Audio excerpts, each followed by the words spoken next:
Yeah, see, I loved, like, the ending, I feel like was a bit of a letdown with her, but, like, I don't know, she had a lot of good scenes in the show, or in the movie, and, like, she really got to just be, like, a crazy bad guy, and I kind of love watching old actors get to do that, because they just had the most fun, and you can tell that they're having fun. Like, she looked like she was having fun.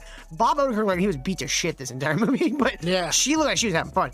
He had just had a heart attack or something, I think, like, a year before they started shooting this movie, so he was probably not, like, even to 100% yet. Like, at his age, recovering from a heart attack could take a couple of years. Dude, he's 60. I gotta believe the 60-year-old's, like, beating carfuls of people with machetes. Yeah.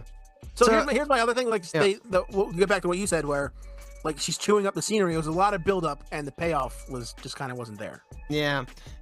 That's where this movie also becomes very disappointing, because on one hand, even if they hadn't done a whole lot of world building, if we had gotten, like, a really cool finale, like, it would have, in a lot of ways, made up for that lack of world building, because it would have been a great fucking, you'd be like, oh man, this one just as good, if not better than the first one. But it's not. It's fun.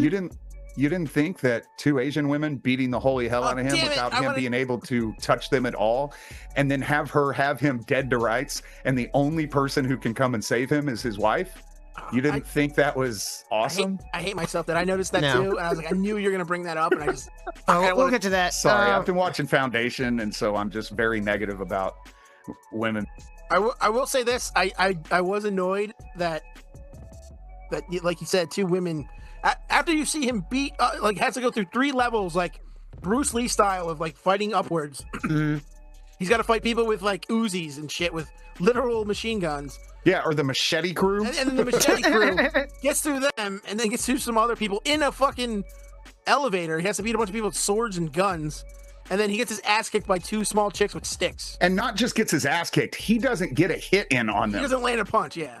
And I was like, they're very nimble. Man. Aren't they, like, lesbians together too? Probably.